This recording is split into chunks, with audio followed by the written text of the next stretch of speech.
whether it's the queer community, especially as you look at the HIV and AIDS movement and who led some of the greatest innovations and kind of work and mutual aid in those spaces, women, and especially Black women, have led some of the most important shifts across this kind of collective movement, right? One of the things I'm interested in is what's distinct about the leadership, alliances, or tactics you've witnessed amongst Black communities, because they're especially Black women as they've have made some of those impacts, because they're largely rendered invisible unless you're integrated and have those stories told from your elders, right? And I think most of our listeners don't actually know that because of the way and the zeitgeist we've kind of talked about that renders a lot of this invisible. So, what is distinct again about that leadership, alliances, and tactics you've witnessed that allows a lot of that to happen and happen well? Yeah, thank you for lifting that up. I think that Black women have led some of the most important shifts in this movement and outside of this movement, right?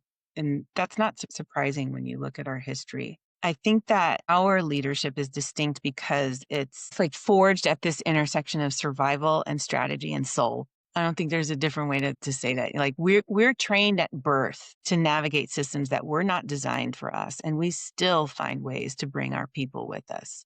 I think we don't just lead programs, but paradigm shifts. That's, meta, but I think it's the truth, at least for me anyway. Because I think that we lead with truth telling, even when the truth is inconvenient. There's a moral clarity that comes from living inside the consequences of racist drug policy.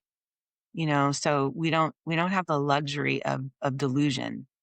And when we're feeling brave or vulnerable, we name what other people soften. We say what other people avoid. And I think the other thing is that we know how to be misrepresented and caricatured, so we lead in a way that refuses to dehumanize people who are most harmed by the system.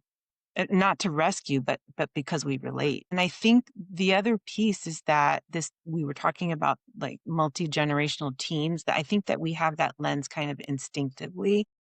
I'll speak for myself, like I'm always pulling my ancestors back into the picture. Ma, did you hear what that motherfucker just said to me? Or how do I respond in this way? Daddy, like what do I, you know what I mean? But there's the ancestors behind us, and then there's also the babies who are coming after us. And so leadership for me, anyway, it's not just about the moment, it's about lineage and the future. So I don't think that our leadership is theoretical. I think it's lived and embodied and rooted in communities, communal histories of harm and refusal.